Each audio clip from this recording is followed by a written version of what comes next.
पहिल्यांदा जेव्हा मी मालेगावला आलो तेव्हा रज्जूबाईंची माझी ओळख पण नव्हती आणि ते वाटलं बापरे, मालेगाववरून पुण्याला जायचं म्हणजे जवळपास 9-10 तास लागतात. पुण्याहून परत मालेगाव हे फार अंतर आहे. आता असं वाटतं की मालेगाव पुणे अंतर अगदीच कमी झालेलं आहे.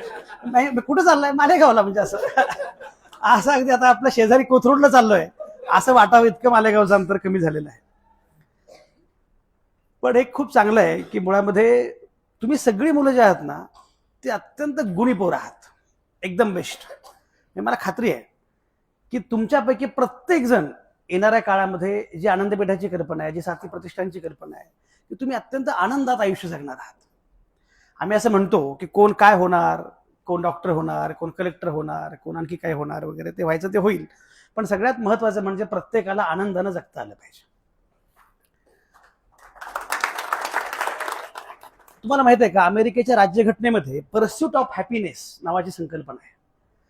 म्हणजे राज्यघटनाच असं म्हणते की प्रत्येकाला आनंदानं जगण्याचा मूलभूत अधिकार आहे. तुम्हाला आनंदानं जगता आलं पाहिजे. आनंदानं जगणं ही सगळ्यात छान आणि आवश्यक गोष्ट असते. आपण कारण नसताना आपलं जगणं इतकं दुःखी करून टाकतो, एवढं अवघड करून टाकतो, सोपं आयुष्य आपण अवघड करतो. आपण जर विचार केला ना की काल मला त्रास झाला, अशा गोष्टी कुठल्या, 4 गोष्टी लिहून काढल्या. परवा मला त्रास झाला, अशा गोष्टी कुठल्या, असं लक्षात येतं की जो त्रास झाला तो बाकीच्या लोकांमुळे झालाच नाही, तो आपणच करून घेतला होता. त्यामुळे आपण आनंदानं जगणं हे फार सहजपणे शक्य असतं. आणि तुम्ही प्रत्येक गोष्टीकडे किती छान बघता याचा पुरावा म्हणजे काय, तुम्हाला दोघींची तुम्ही ज्या वह्या लिहिलेल्या आहेत किंवा ज्याला दैनंदिनी किंवा काय जे काय म्हणायचं ते आहे, पण तुम्ही दोघी इतकं सुंदर लिहिलं आहे. म्हणजे हिनं पहिल्या दिवसाचं वर्णन, अगदी त्यामध्ये कोण काय बोललं, तो परिणाम काय झाला, इथपासून ते जेवण कसं होतं, असं अगदी चित्रमय वर्णन माझ्या डोळ्यासमोर उभं राहिलं की आ हा हा. आणि कशिशचं जे काही लेखन आहे, इट वॉज एन एसे. एखादा निबंध कसा असावा की त्यामध्ये मला काही त्यात फिलॉसॉफी आहे, त्यामध्ये इमोशन्स आहेत, त्यामध्ये बाकी सगळ्या गोष्टी आहेत. अशा सगळ्या पद्धतीने तुम्ही लोकांनी त्या कॅम्पमध्ये तुम्ही सगळे सहभागी झालात. आणि त्यामुळे प्रत्येक सेशन, आणि तुम्हाला लक्षात आलं असेल की जगताना प्रत्येक गोष्ट तेवढीच आवश्यक असते. आपल्याकडे काय असतं की ज्याला फिजिक्स येतं, समजा उदाहरणार्थ दत्ता माझा ड्रायव्हर आहे, सगळ्यांची ओळख झाली, बरोबर आहे, तर मला विशिष्ट गोष्ट येते, मी लिहू शकतो उत्तम, मी चांगलं बोलू शकतो, माझं इंग्रजी चांगलं असेल, माझं आणखी काय असेल वगैरे वगैरे वगैरे, हे सगळं ठीक आहे. पण दत्ताला ड्रायव्हिंग चांगलं येतं ना, ते पण तेवढंच महत्वाचं आहे. पण आपल्याकडे काय होतं, ड्रायव्हिंग येतं ना हे किरकोळ गोष्ट आहे, आणि ज्याला लिहिता येतं तो काहीतरी फार मोठा, ज्याला बोलता येतं तो काहीतरी फार मोठा. आणि सगळ्यात महत्वाची गोष्ट काय, परवा मी एक लेख लिहिला होता, जागतिक पुरुष दिन होता, जयश्री वहिनींनी वाचलाय त्यांनी लगेच. तर त्या पुरुष दिनाच्या निमित्तानं तुम्ही तरी वाचता, बरं आहे, म्हणजे नवऱ्यासारखं तुमचं नाहीये, पण नवऱ्यापर्यंत पोहोचतं कसं लवकर ते मला कळालं. अहो ऐकलत का असं ते. तर पुरुष दिनाच्या निमित्तानं मी लिहिलं होतं फेसबुकवर की मी असा विचार केला की पुरुषाचा पुरुष का झाला, इतकं वाईट का झालं आमचं, स्त्रियांचं एवढं छान झालं, पुरुषाचं वाईट का झालं. वाईट का झालं मी काय म्हणतो माहितीये का, तुम्ही कधी बघितलंय का की राजेंद्र भैया असं म्हणाले की मला दुःख झालं आणि म्हणून मी जयश्रीच्या मांडीवर डोकं ठेवून रडलो. माणसासारखा पुरुषासारखा पुरुष रडतो कसा काय, पुरुषावर इतके निर्बंध आहेत. स्त्री पुरुष विषमतेनं सर्वात जास्त निर्बंध हे पुरुषांवर लादलेले आहेत, कारण त्यामुळे त्याला रडण्याची मुभा नाही, त्याला काय मर्द को कभी दर्द नाही होत. बरं, त्या मर्दाला माहिती की आपला हात काय चाललेला आहे. बरं, समजा एखाद्या पुरुषाला नोकरी नसेल आणि बायको नोकरी करते, काय अडचण आहे का, लोक काय म्हणते, बायको नोकरी करते आणि हा जर म्हटलं काही नाही, ती येते, ती घरी येईपर्यंत मी भांडी घासतो. भांडी घासतो काय भयंकर चाललेलं आहे. पुरुषाचं तर मी असं त्यात लिहिलंय की पुरुषाचा पुरुष झाला. तुम्ही बघा, मी काय मागे पण तुम्हाला सांगितलं असेल, तुम्हाला गंमत सांगतो, 2 बायका जेव्हा एकमेकांशी बोलत असतात, 2 मुली एकमेकांशी बोलत असतात, अशा डोळ्यात डोळे भिडवून, अशा ऐक ना अगं ऐक ना, असं बरं का, म्हणजे इतक्या डोळे डोळे भरून बोलताना 2 कुठल्या महिला आणि पुरुष, हा बरं हो का, अरे बघ ना एकमेकाच्या डोळ्यात, बघ ना, ते 2 पुरुषांचा संवाद हा अत्यंत भयंकर असतो, त्यांचा चेहरा, त्यांची बॉडी लँग्वेज, आणि 2 महिलांचा संवाद हा इतका प्रेमळ असतो, इतका छान. मग कधी घातलं कानातलं, स्पर्श आहे, लक्षात घ्या, स्पर्श आहे. पुरुष एकमेकांना स्पर्श करत नाहीत, साडी नवीन दिसते बाई ग. अरे हे जे आहे, मी तुम्हाला काय म्हटलं तर बायकाचा संबंध हा खूप छान जवळचा असतो. एकमेकांशी बोलतात, डोळ्यात डोळे भिडवून गप्पा मारतात. पुरुष हा कायम आपण पुरुष आहे याच्याशिवाय त्याच्या डोक्यात काहीच नसतं. आणि याच्यातून पुरुषांचं भयंकर नुकसान झालेलं आहे. त्यामुळे पुरुषांना मी म्हटल्याप्रमाणे पुरुषांना हसता येत नाही, पुरुषांना रडता येत नाही, पुरुषांना काहीच पद्धतीने स्वतःला व्यक्त होता येत नाही आणि कायम वृक्ष अशा प्रकारे पुरुष होतो. आणि साधारणपणे 14-15 वर्षाचा पुरुष झाला, म्हणजे मुलगा झाला की त्याला ते प्रशिक्षण दिलं जातं. आणि यातला सगळ्यात महत्वाचा भाग काय माझ्या असं लक्षात आलं, पुरुष स्वयंपाक करत नाहीत म्हणून पुरुषांचं वाईट झालेलं आहे. म्हणजे मी सुद्धा त्याच प्रक्रियेमध्ये वाढलो, लहानाचा मोठा झालो की आपलं स्वयंपाक करणं हे काय आपलं काम नाही. पण सोनम वांगचुक जेव्हा पहिल्या कॅम्पला आले होते, आमचा योगेश होता किंवा अरबाज होता, सोनम वांगचुक असं म्हटलं की तुम्ही जेव्हा वयाने मोठे होता तेव्हा तुमचं डोकं वाढतं आणि डोक्यामध्ये इगो वाढतो. म्हणजे समजा मी आणि अभिषेक बोलतोय आणि अभिषेक माझ्याशी काहीतरी बोलला, तर अभिषेक काय बोलला हे मी बघणार नाही. अभिषेक मला असं म्हणाला, अरे तू कोण, तू कोण, मुद्द्यावर बोल ना. अभिषेकचा मुद्दा चुकीचा असेल, अभिषेकचा मुद्दा चुकीचा आहे, अभिषेकचा मुद्दा बरोबर असेल, येस आय ऍक्सेप्ट. मला पहिली प्रतिक्रिया काय असतं, अभिषेक मला हे बोलला, अरे ते म्हणजे इगो वाढतो. आणि दुसरं ते असं म्हटले की तुम्ही शेवटचं स्वतःच्या हाताने काय काम केलेलं आहे. आपले हातच वाढत नाहीत, आपले पाय वाढत नाहीत, आपलं डोकं वाढतं. हाताने काहीतरी करणं, हाताने काहीतरी पेरणं, पेरलेलं उगवणं. एक लक्षात घ्या, बायका रोज स्वयंपाक करतात, त्याच्यामध्ये रोज एक नवनिर्मिती असते, रोज काहीतरी करतात, पुन्हा रोज चॅलेंज असतं. समजा मी म्हटलं की वहिनी, जयश्री वहिनी, तुमच्या हातची गवारी की शेंग ना अप्रतिम झाली आहे, ती नेमकी कालची आज जमेल असं नाही. आणि मी त्यांना म्हटलो मी बरोबर आज येतो तुमच्याकडे, नेमकी ती बिघडते, बिकॉज हा परफॉर्मन्स आहे. या सगळ्या पद्धतीनं नवं चॅलेंज घेणं, नवं आव्हान घेणं, नवं काहीतरी निर्माण करण्याचा प्रयत्न करणं ही बाई दररोज करत असते. तुम्ही बघा अलीकडच्या कालावधीमध्ये, म्हणजे आम्ही परवा सुगन बरण साहेब तुम्हाला सांगतो, आम्ही परवा असा विचार करत होतो की पहिला कॅम्प आम्ही जेव्हा घेतला, इथं मुलं पण आहेत आणि मुली पण आहेत म्हणून मुद्दाम सांग, पहिला कॅम्प जेव्हा घेतला तर माझे 2 अटी होत्या किंवा 2 आग्रह होते. पहिलं म्हणजे मुलींची संख्या लक्षणीय असली पाहिजे, मी किमान निम्मी नाही पण निम्म्याच्या आसपास असली पाहिजे. आणि दुसरं, सगळ्या धर्माची जातीची मुलं असली पाहिजे. पहिल्या कॅम्पला मला अशी अपेक्षा होती की जरा मुली बऱ्यापैकी याव्यात, नंतर लक्षात आलं की मुलीच जास्त आहेत आणि त्यानंतरच्या प्रत्येक कॅम्पला मुली जास्त आहेत. आता मला उलटा प्रश्न पडलाय की या पोरांचं काय करायचं. हे मी तुम्हाला का सांगतोय, तुम्ही सगळ्या परीक्षा बघा, सगळ्या परीक्षांमध्ये मुलींचा क्रमांक वरचा, मुलींचे मार्क्स चांगले. मानसशास्त्रज्ञ असं सांगतात की मुलींना किंवा महिलांना स्वयंपाक करण्यातून एक एकाग्रता मिळते, एकाग्रता मिळते. स्वयंपाक करण्यातून कुठलं टास्क, कुठलीही गोष्ट, आज मीठ कमी असेल, काय हळदीचा प्रॉब्लेम आहे, काय मिरी मोहरी नाही, अमुक नाही ढमुक नाही, पण आहे त्याच्यामध्ये तुम्हाला करायचं.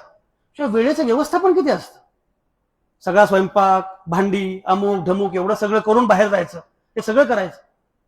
त्यामुळे महिलांची एकाग्रता वाढते, महिला छान होतात आणि सगळ्यात महत्वाचं म्हणजे महिला प्रेमळ होतात, केअरिंग होतात. कुणा तरी करून खाऊ घालणं हे किती छान गोष्ट आहे.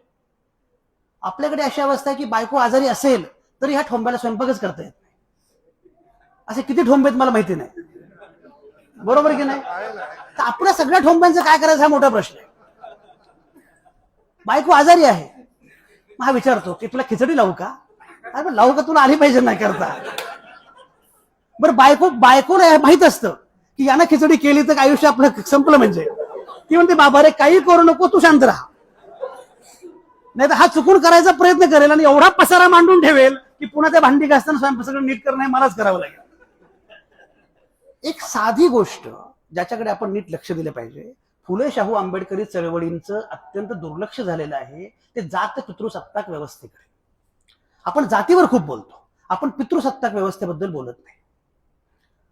मालेगावमध्ये RSSचे भरपूर शाखा आणि भरपूर काही आहे, त्याला आपण विरोध करत असतो. पण तुम्हाला सांगू, संघाच्या घरातला पुरुष बायको जर आली ऑफिसमधून, तू थकली असेल, तुला चहा करू का, असं म्हणतो की नाही.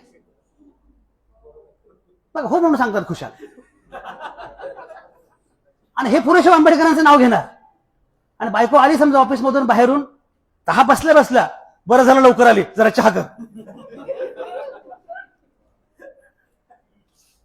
एक लक्षात घ्या, मी परत सांगतो, याच्यातून महिलांचं काहीही नुकसान झालेलं नाही. यातनं महिलांची एकाग्रता वाढली आहे, महिलांची कार्यक्षमता वाढली आहे, महिला अधिक परफॉर्मर झालेल्या आहेत, आहे त्या वेळेचा सदुपयोग कसा करायचा हे महिलांना कळलेलं आहे. नुकसान झालेलं आहे ते पुरुषांचं. आणि मला परवा असं वाटलं, म्हणजे मी लिहिलं जेव्हा, तेव्हा अभिषेक वाल्लेकर माझ्या शेजारी होते. म्हणजे सर, आमचं बरं चाललंय, तुम्ही असलं काहीतरी लिहित बसू नका. आधीच म्हणे बायका डोक्यावर बसायला लागलेल्या आहेत, म्हणजे तर माझं लग्न होणार आहे. आणि तुमचं असलं काहीतरी वाचून जर मला बायको म्हटली की मग सकाळचा स्वयंपाक तुम्ही आहे, संध्याकाळचं मी, तर मी काय करायचं? मी म्हटलं पण काही असू द्या, मी स्वतःही या संस्कारांमध्येच वाढलो, मी स्वतःही काय स्वयंपाक करतो किंवा काय फार हे आहे असं नाही, पण मला ते पटू लागलंय की याच्यावर आपल्याला काम केलं पाहिजे. तुम्हाला स्वयंपाक करता आला पाहिजे, तुम्हाला घरातली कामं करता आली पाहिजेत. आणि पुन्हा एक लक्षात घ्या, स्वयंपाकामुळे माणूस हा अधिक चांगला माणूस होतो. याचा अर्थ स्वयंपाकाच्या कौशल्यामुळे ते होत नाही असं असतं तर प्रत्येक बाई चांगला माणूस झाली असती. तर प्रत्येक बाई चांगला माणूस आहे का? तसा अजिबात नाही. किंवा प्रत्येक आचारी हा चांगला माणूस झाला असता. हे केवळ कौशल्य नाहीये, हे मुळामध्ये मी म्हटल्याप्रमाणे हे प्रेम पण आहे, की तुझ्यासाठी मी करू का, तुला हे आवडतं ना, तुला मी करून देतो. आणि म्हणून मी तुम्हाला सांगतो, मला असं वाटतं की आपल्या पुढे सगळ्यात महत्वाचं आव्हान काय आहे? बायकांना कणखर करण्याचं आहेच, पण पुरुषांना प्रेमळ करण्याचं पण आव्हान आहे. ते केलं नाही. आणि मी मगाशी म्हटल्याप्रमाणे तुम्ही बघा, मी हे नेहमी सांगतो की ज्याला आपण फुले शाहू आंबेडकरी चळवळ वगैरे असं म्हणतो, या चळवळीतल्या सगळ्या लोकांचं प्रामुख्यानं लक्ष हे महिलांकडे होतं. महात्मा फुले, सावित्रीबाई फुले काय केलं? दुसरं काय केलं? स्त्री पुरुष समतेशिवाय या लोकांनी काय केलं? सगळं, आम्ही तुम्ही कल्पना करा, त्या कालावधीमध्ये मुलींसाठी शाळा सुरू करणं, बाकीच्या गोष्टी करणं, हे सगळं केलं महात्मा फुले आणि सावित्रीबाई फुलेंनी. ते त्यांना माहिती होतं आपल्याला जर पुढे जे काही करायचंय त्यासाठी हेच आवश्यक आहे. शाहू महाराज, राजर्षी शाहू महाराजांनी त्यांच्या संस्थानामध्ये एक कायदा केला होता. शिवी दिली तुरुंगात, शिवी दिली दंड. याचं कारण बहुतेक शिव्या ह्या महिलांवरून आहेत, आईवरून आहेत, बहिणीवरून आहेत. त्यामुळे तुम्ही जी शिवी देता, तर तुमचा राग वगैरे हा मुद्दा नाहीये, ती शिवी ही महिलांचा अवमान करते. म्हणून शिवी द्यायची नाही, कारण शिवी देणं हा महिलांचा अवमान आहे, असं राजर्षी शाहू महाराजांनी तेव्हा सांगितलं. डॉक्टर बाबासाहेब आंबेडकरांबद्दल मी नेहमी सांगतो, आज जो काही तुम्हाला संपत्तीमध्ये हक्क, वाटा वगैरे सगळ्या ज्या गोष्टी मिळाल्या, ते केवळ बाबासाहेबांमुळे. बाबासाहेबांनी हिंदू कोड बिलाचा मुद्दा मांडला. हिंदू कोड बिलाच्या मुद्द्यावर बाबासाहेबांनी केंद्रीय मंत्रिपदाचा राजीनामा दिला आणि मग नंतर पंडित नेहरूंनी पुन्हा ते सगळं हिंदू कोड बिल मंजूर करून घेतलं. माझा मुद्दा असा आहे की या चळवळींनी जे महिलांच्या अनुषंगाने केलं, आपल्याकडे सगळ्यात महत्वाची गोष्ट म्हणजे आता पुरुषांना माणूस करण्याचं आपल्यापुढे आव्हान आहे. आणि पुरुषांनी हा प्रयत्न जाणीवपूर्वक केला पाहिजे. त्याच पद्धतीनं आपला मुलगा वाढवताना एक लक्षात घ्या, पुरुष जन्माला येत नाही, स्त्री पण जन्माला येत नाही, आपण ती वाढवत असतो. जन्माला कोणी पुरुष नसतो. किती वाईट गोष्ट आहे बघा. मी लक्षात घ्या, ही विकृती पुरुषामध्ये कुठल्या स्तरावर जाते याचं उदाहरण तुमच्याकडची परवाची घटना आहे. मला तर अशा घटना बघितल्या ना, मला म्हणजे आपली पुरुष असण्याची लाज वाटते. मी सांगतो, मी जर्मनीमध्ये गेलो होतो आणि जर्मनीमध्ये गेल्यानंतर तिथे जर्मनीतली एक मुलगी होती आणि दुसऱ्या देशाचा एक मुलगा होता. तर काहीतरी विषय निघाला आणि मी त्याला म्हटलं, जर्मनीच्या लोकांची तुम्हाला भीती वाटते का? हे सगळे हिटलर आणि सगळ्या यांनी लोकांचे काय सगळे ही मुलगी मला काय म्हटली, माझं तोंडच बंद झालं. ते म्हटलं, आम्हाला कोणाची भीती वाटते सोडून द्या, पण आमच्यापैकी सगळ्यांना भारतीय पुरुषाची भीती वाटते.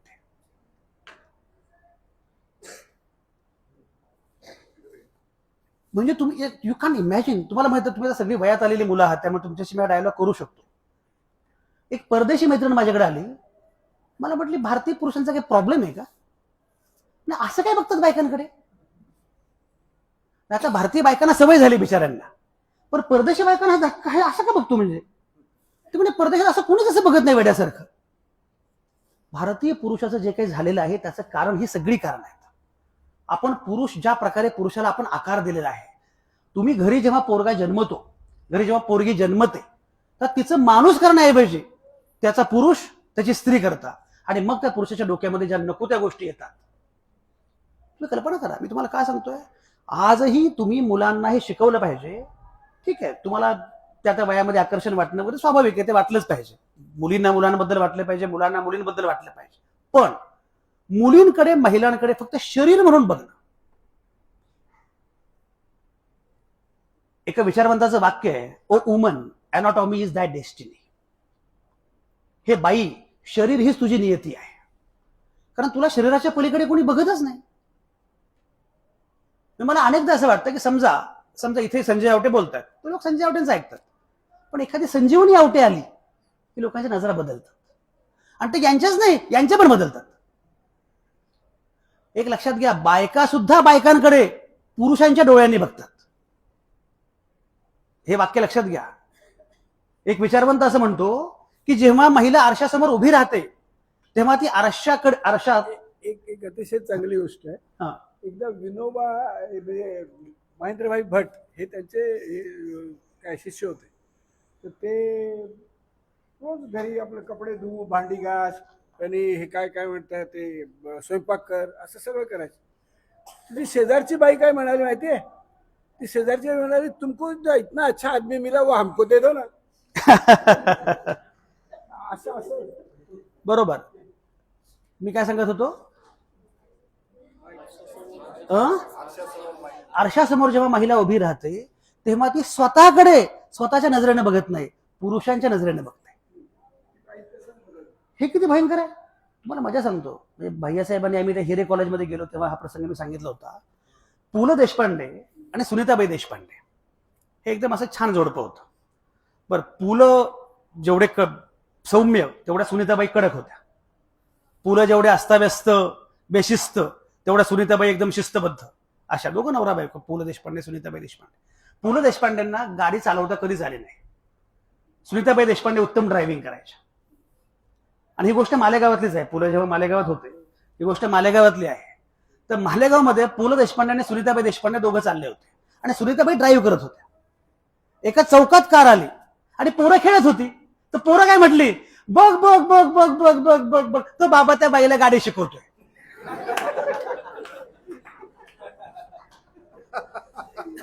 सुनीताबाई वैतागल्या. ते म्हणजे काय गाड्यावर काय मुलं, ही तुला गाडी चालवता येत नाही, मी चालवते, आणि असं काय म्हणतात. तर फुलं म्हणजे रागवू नकोस, पण त्यांची मानसिकता अशी आहे की एखादी गोष्ट स्त्रीला येते आणि पुरुषाला येत नाही असं होऊ शकत नाही. हे जे आहे, मी तुम्हाला जे म्हटलं की आपल्याला याच्यावर खूप काम करावं लागणार आहे, कारण आपल्या सगळ्या चळवळी या बाकी गोष्टींबद्दल बोलतात पण या गोष्टीबद्दल मात्र फार बोलत नाहीत. आणि म्हणून मला याचा आनंद आहे की तुमच्या साथी प्रतिष्ठानमध्ये, तुमच्या ह्याच्यामध्ये मुलं मुली दोन्ही छान एकत्रितपणे येतात, त्यामध्ये सहभागी होतात. आणि सगळ्यात महत्वाचं म्हणजे मुलगी असो किंवा मुलगी असो, या दोघांनाही माणूस करण्याच्या दिशेने आपण प्रवास सुरू केलेला आहे. एक लक्षात घ्या, हा प्रवास कधीच पूर्ण होत नाही. मी तुम्हाला जे म्हटलं, मी यज्ञाचं जे सांगितलं, ते मला दुःख झालं की बरं काय एरवी काय होतं माहिती आहे का, समजा कुठल्या कॉल सेंटर मधल्या मुलीवर काही बलात्कार झाला, मुली कपडे असे घालतात, मुली रात्री बाहेर पडतात. 3.5 वर्षांचं लेकरू, काय संबंध आहे का. ही जी नजर आहे, तुम्हालाही कल्पना येत नाही अनेकदा, पण आपल्या नकळत आपल्या घरामध्ये आपण ज्या मुलग्याला वाढवतो, आपण ज्या मुलीला वाढवतो, त्यांना आपण नकळत कुठल्या प्रकारे वाढवत आहोत याचा विचार आपल्याला नीटपणे करावा लागणार आहे. आणि म्हणून मला असं वाटतं की आता आणि एक लक्षात घ्या, हे जे काही घडण होते ते याच वयोगटामध्ये होते, याच वयामध्ये होते.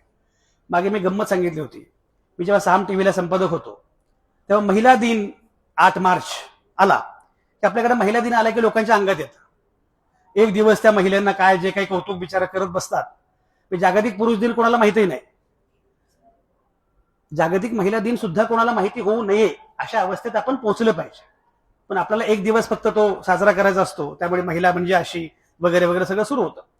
मी साम टीव्हीला असताना एक दरवर्षीची पद्धत त्यांची अशी होती की ज्या दिवशी महिला दिन आहे त्या दिवशी स्क्रीनवर पूर्ण वेळ फक्त मुली असणार, मुलगा असणार नाही, पुरुष असणार.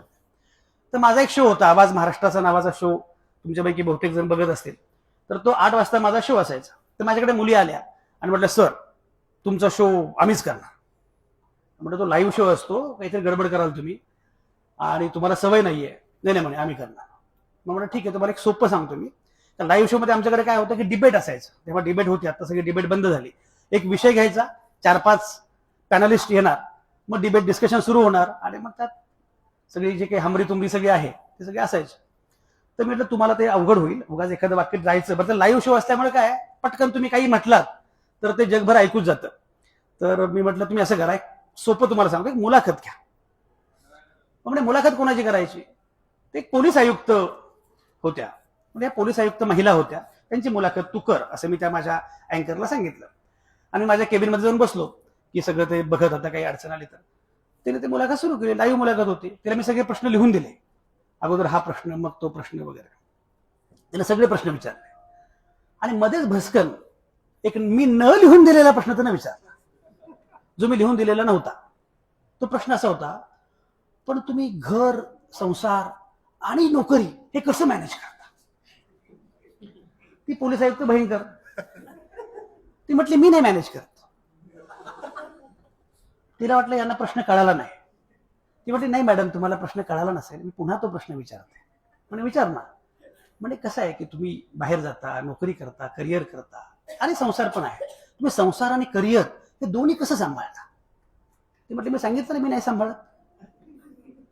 आता हिची पंचायत झाली आणि माझीवर पंचायत. आता हे सगळं लाईव्ह सुरू आहे. आता याच्यावर तोडगा काय काढायचा? सुदैवाने त्या बाई पटकन म्हणाल्या की ठीक आहे, तुला मी फार त्रास देत नाही. पण म्हटलं हा प्रश्न तू पुरुष पोलीस आयुक्ताला विचारला असता का? एखादा पुरुष पोलीस आयुक्त आला असता, त्याला विचारलं असतं का, बाबा रे आता मी संपादक आहे, संजय आवटे सर तुम्ही संसार आणि संपादक पद कसं मॅनेज करता? हा प्रश्न पुरुषांना विचारला जातो का?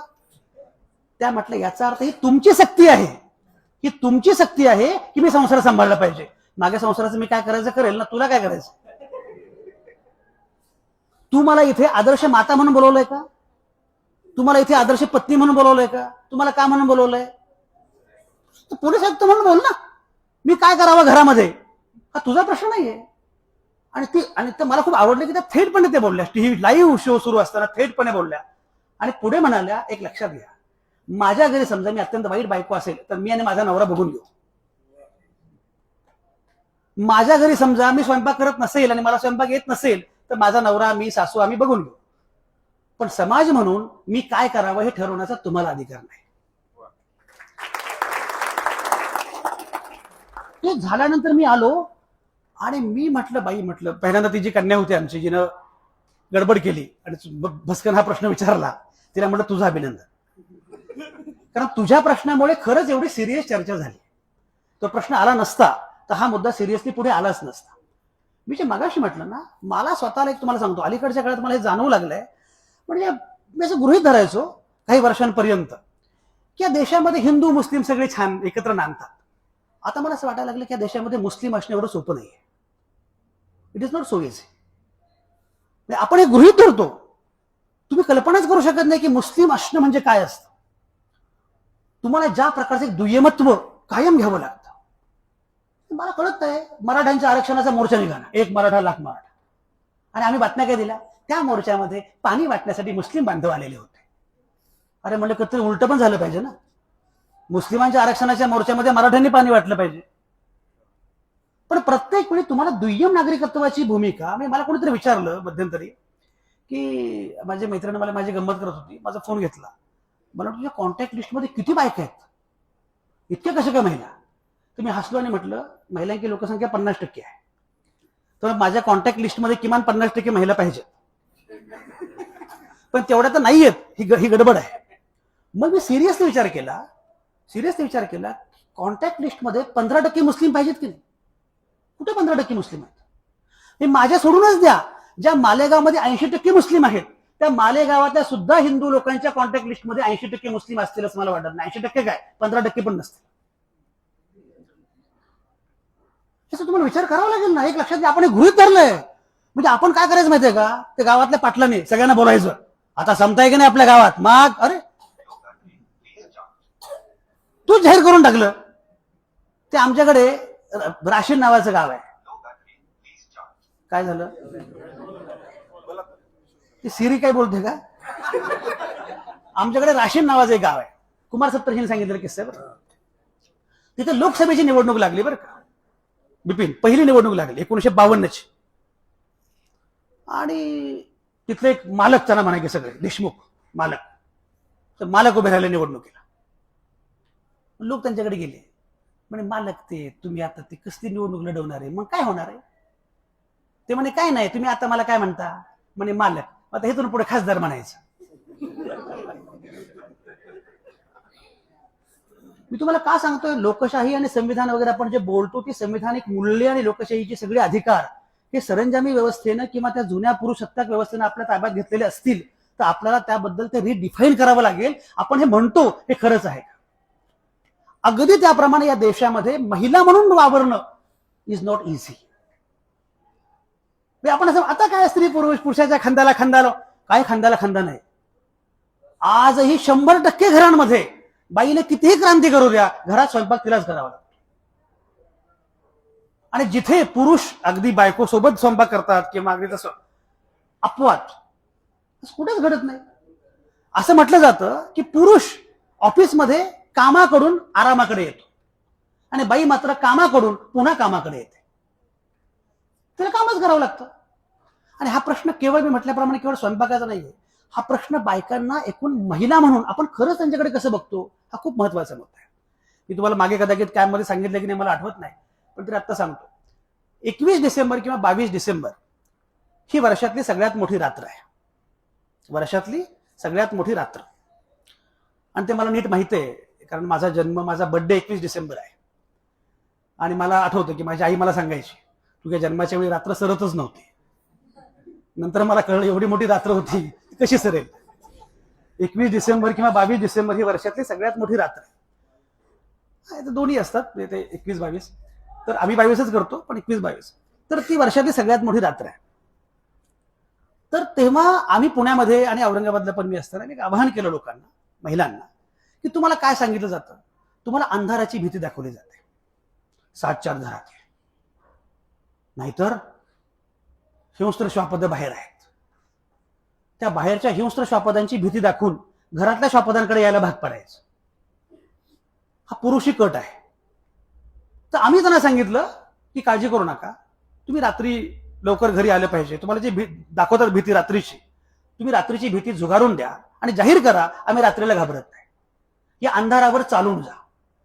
आणि म्हणून 22 डिसेंबरला आम्ही पुण्यामध्ये आणि औरंगाबादमध्ये पण महिलांना आवाहन केलं तुम्ही या. आणि कारण काहीच नाही, निमित्त काहीच नाही, फक्त रात्री आम्ही रात्रीला घाबरत नाही. वर्षातली सगळ्यात मोठी रात्र आणि महिलांची रॅली. मग गाणी गप्पा पथनाट्य गोष्टी सेलिब्रेशन. अलका टॉकीज चौक जो पुण्यातला आहे त्या पुण्यातल्या अलका टॉकीज चौकामध्ये 10:30 10 वाजता सगळ्या महिला जमतील आणि 12:30-1 वाजेपर्यंत चालत राहतील, फिरतील, गप्पा मारतील आणि 1 वाजता शनिवार वाड्यावर सगळ्या महिलांचं एकत्र की आम्ही कोणाला घाबरत नाही. आणि घोषणा एकच होती, आम्ही तुम्हाला घाबरत नाही, तुम्ही तुमची नजर बदला.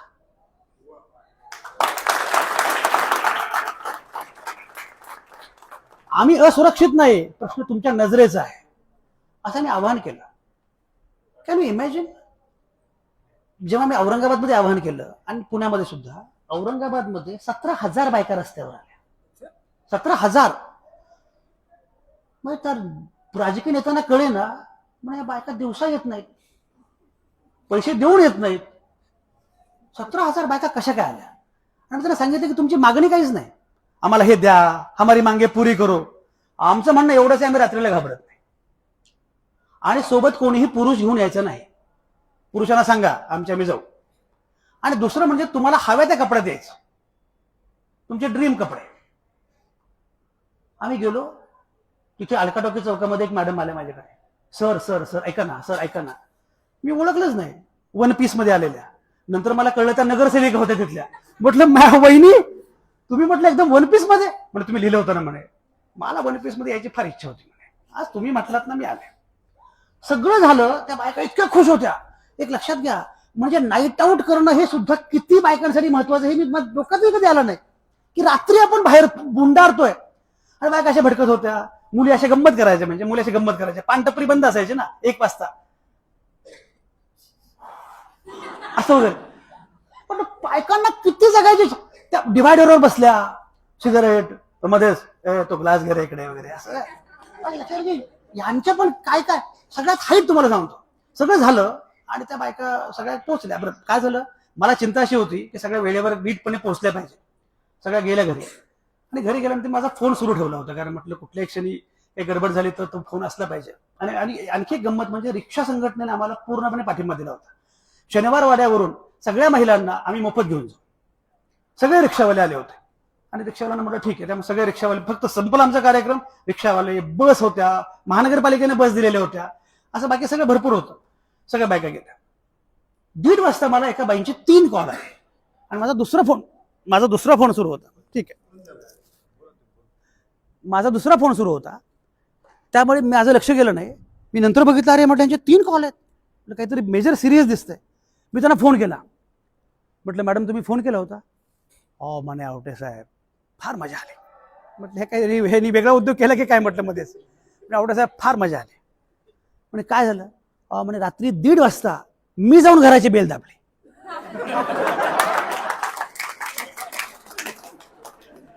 अरे म्हटलं काय भारी गोष्ट आहे.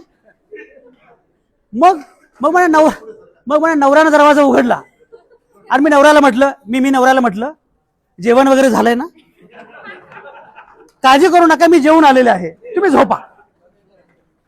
माझ्या लक्षात आलं की किती लहान गोष्ट आहे, पण ही लहान गोष्ट सुद्धा खूप महत्वाची असते. आणि म्हणून मला असं वाटतं एक सेकंद झालं सगळं. म्हणून मला असं वाटतं की मुळामध्ये आपण हा विचार कायम केला पाहिजे की आपल्याला असं वाटतं स्त्री पुरुष समता आहे, पण खरंच जी गंमत पुरुष करू शकतात, ज्या प्रकारे पुरुष जगू शकतात, त्या प्रकारे जगण्याची संधी बाईला आहे का? बरं कायम काय असतं माहितीये का? कायम तिच्या डोक्यामध्ये सगळं घर सांभाळायचं, नातेवाईक सांभाळायची, ही सगळ्यात भयंकर गोष्ट असते. बघा जयश्रीवाणी किती हसलं बघा. तर हा आपला उंडारणार निवांत बाहेर, नातेवाईक सांभाळायचे बायकांनी.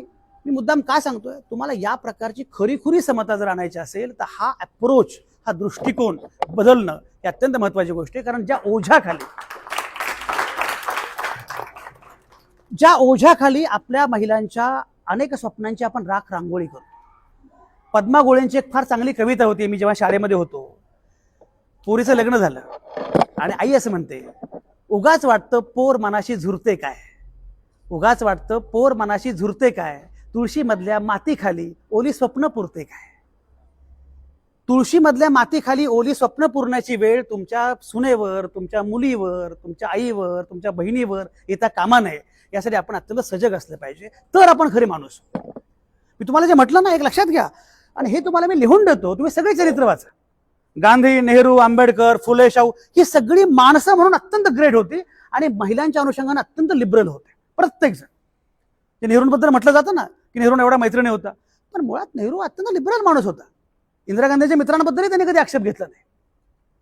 ते मला, मी परवा जेव्हा सांगितलं, मला कोणीतरी म्हटलं की तुम्हाला नेहरू एवढे आवडतात, मग तुम्हाला एवढ्या मैत्रिणी कशा? म्हटलं त्यामुळेच आहेत. किंवा कोणी विचारलं तुम्हाला एवढ्या मैत्रिणी आहेत, नेहरूंना एवढ्या मैत्रिणी होत्या तरी तुम्हाला नेहरू का आवडतात? म्हटलं त्यामुळेच आवडतात.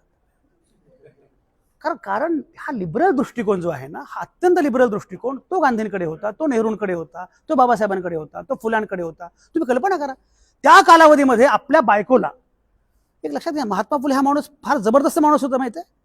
कल्पना करा तुम्ही, सावित्रीबाई फुले, ह्या दोघांना मूलबाळ झालं नाही. ही घटना आपल्यापैकी अनेकांना माहिती आहे की घरच्यांनी सांगितलं की आता तुला मूलबाळ होत नाही, दुसरं लग्न कर. ते म्हणे हो तयार आहे, लगेच करू म्हणे आपण. 4 दिवसांनी परत वडील आले, म्हणे तू तयार झालास ना दुसरं लग्न करायला? हो करायचं ना म्हणे. कधी करायचं? मग मुलगी बघ. नाही मुलगी नाही म्हणे, सावित्रीला दुसरा मुलगा बघा असं म्हणतो म्हणे. किती म्हणजे ह्याला काय म्हणायचं की तुमचा मुद्दा काय, दुसरं लग्न करा. पण ते मी नाही म्हणे, सावित्री करेल दुसरं लग्न. तू म्हणत काय, तू घे चप्पल आणि घाल माझ्या डोक्यात, बाप म्हटला. पण हे त्यावेळी म्हणणं, आपल्या बायकोला या प्रकारे शिक्षिका म्हणून तयार करणं. आणि तुम्हाला कल्पना आहे महात्मा फुले माणूस कोण होता? महात्मा फुले हा माणूस तेव्हाचा नगरसेवक होता, पुणे महानगरपालिकेचे नगरसेवक होते. महात्मा फुले हे कॉन्ट्रॅक्टर होते. महात्मा फुलांकडे जे पैसे, धनाढ्य, श्रीमंत, तगडा, पैलवान, एकदम सगळं छान, काहीच प्रश्न नाही. पण तरी सगळे जेव्हा ते गेले तेव्हा त्यांच्या अंत्यविधीला पैसे नव्हते, अशी अवस्था होती. तुम्हाला का सांगतो, या सगळ्या लोकांनी, ही सगळी खरीखुरी माणसं होती आणि त्यांना माहिती होतं, महिलांना जर आपण या सगळ्यातनं मुक्त केलं नाही, स्त्री पुरुष समतेचं नातं आणखी व्यापक केलं नाही आणि पुरुषांना खऱ्या अर्थानं माणूस केलं नाही, तर येणारा काळ फार कठीण असेल. तुम्ही कल्पना करा, मी मागाशी म्हटलं 2025 मध्ये या प्रकारची घटना मालेगावमध्ये घडते. आपण मध्ययुगात आहोत का? बरं हा अपवाद नाहीये, हे एक्सेप्शन नाहीये, हे केवळ मालेगावात घडतं असं नाही, हे अनेक ठिकाणी घडतं. उलट पक्षी किमान मालेगावमध्ये चर्चा तरी झाली, बोललं तरी गेलं, कारण ते लोकांपर्यंत पोहोचलं म्हणून. अनेक ठिकाणी तर बोललंही जात नाही, चर्चाही होत नाही. मुळात त्यातली पहिली गोष्ट म्हणजे काय झालं कळत नाही. अनेक वेळा ज्यांच्या घरात झालं त्यांना असं वाटतं की ते कशाला उगाच आपले वाबरे, लोक बोलतच नाहीत.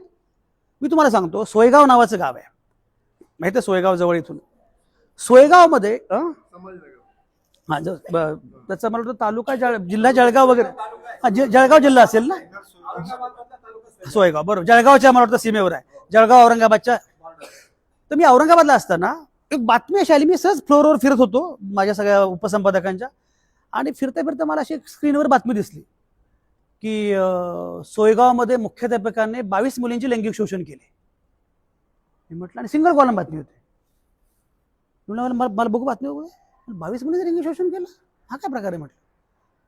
तर म्हणजे अशी एवढीच बातमी आली. मी त्या रिपोर्टरला फोन केला, म्हटलं अरे बाकी तपशील नाही सर, एवढंच चालेल म्हणे आमच्याकडे. बरं ठीक आहे. मी आमच्या 2 रिपोर्टर मुलींना सांगितलं, म्हणजे एक काम करा, उद्या सोयगावला जा आणि ते सगळं जे काय असेल ते प्रकरण कव्हर करा. त्यामध्ये 2 मुली गेल्या, पालकांकडे गेल्या. पालक म्हटले झालं, ती कुणी बातमी दिली आम्हाला माहिती नाही, आम्हाला काही बोलायचं नाही, आमच्या मुलींची बदनामी होईल, काही बोलायचं नाही. त्यांनी मला फोनवर सांगितलं, म्हणजे सर ते असं म्हणतात. म्हणजे एक काम करा, शाळेत जा आणि मुलींशी बोला. शाळेत गेले तर मुळात शिक्षक त्यांना आत सोडेनात, तर ह्या मुलींशी बोलल्या, मुली काही बोलायला तयार नाहीत. मग आम्ही म्हटलं ठीक आहे, काहीतरी करूया. कारण मुलींनी हे लक्षात घ्या, सगळ्या प्रकारामध्ये मौन सोडणं फार आवश्यक आहे. विशेषतः या वयोगटामधल्या सगळ्या मुलींनी मौन सोडणं आणि प्रत्येक विषयावर मोकळेपणानं बोलणं, कुठलाही विषय असेल त्या, लैंगिकता असो, तुमच्या परीक्षा असो, करिअर असो, रिलेशनशिप असो, नातं असो, ब्रेकअप असो, एनी डॅम थिंग तुम्ही बोललं पाहिजे, मोकळेपणानं बोललं पाहिजे. सगळ्यात महत्त्वाची गोष्ट मौन सोडू, चला बोलू, असा मी कॅम्पेन सुरू केलं. मग तरी काय मुलं बोलणं, म्हणजे मंजूर भारद्वाज जे आहेत त्यांचे नाटकाची टीम आम्ही तिकडे पाठवली. त्या नाटकाचं वैशिष्ट्य असं आहे की ते नाटक करायला लागतात आणि ते इतकं इमोशनल करतात की पुढचे प्रेक्षक त्या नाटकामध्ये सहभागी होतात. त्यांनी सुरू केलं तर मुली आल्या, दष्टसा रडायला लागल्या. आणि मग नंतर मुलींनी जे कागदावर लिहिलं तितकं भयंकर होतं. मुलींनी कागदावर असं लिहिलं की आम्हाला गुंड मुलांची भीती वाटत नाही, आम्हाला आमच्या शाळेतल्या शिक्षकांची भीती वाटते. कुणी लिहिलं आम्हाला काकाची भीती वाटते. आणि मग या सगळ्यावर आम्ही काम सुरू केलं.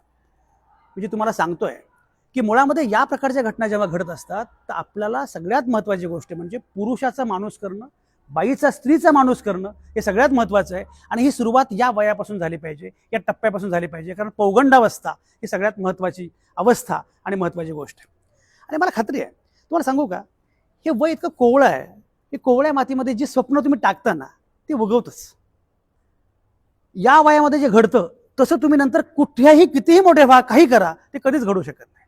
त्यामुळे याच वयामध्ये मुलांना या सगळ्या गोष्टी, वाचनापासून, लेखनापासून, साहित्य, संगीत, संस्कृती, कला, हे सगळं जे आहे ते या वयामध्ये पोहोचलं पाहिजे. आणि मला याचा आनंद आहे की साथी प्रतिष्ठान, आनंदपीठ, आपण सगळेजण जो काही प्रयोग करतो आहोत, जे काही काम करतो आहोत, की या वयोगटातल्या मुलींशी आपल्याला बोलायचं आहे. आणि तुम्ही गंमत बघा, म्हणजे मला कायम असं वाटतं की त्या वयोगटामध्ये फक्त मुलींना वेगळ्या वाटा समजल्या नाहीत म्हणून अनेक मुलींचं नुकसान होतं.